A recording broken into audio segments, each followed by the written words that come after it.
Reviser et actualiser la Convention de Stockholm sur les produits organiques persistants au cœur d'un atelier de validation du plan national. Les travaux étaient dirigés par le directeur général du Centre national antipolluant.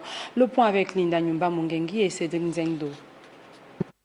Pour procéder à la validation du plan national de mise en œuvre de la Convention de Stockholm sur les polluants organiques persistants, les différents acteurs des secteurs publics et privés ont 2 jours durant examiné tous les aspects de ce projet.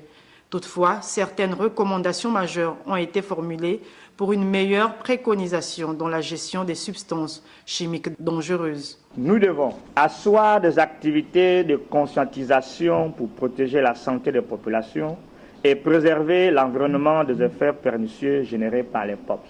Je peux donc affirmer que le Gabon dispose désormais, comme les autres pays à économie de transition, d'un état des lieux, d'une base d'information indispensable relative aux priorités nationales, aux stratégies sectorielles et aux plans d'action.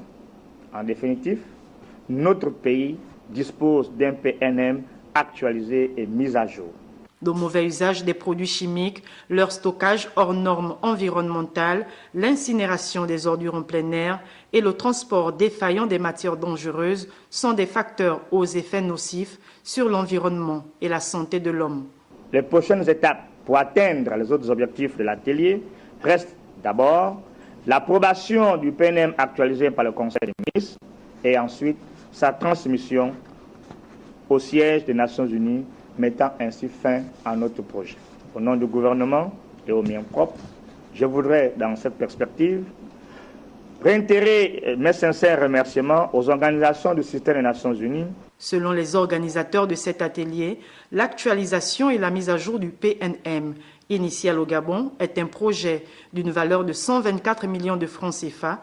Ce financement est un don du Fonds pour l'environnement mondial avec une contribution nationale évaluée en nature.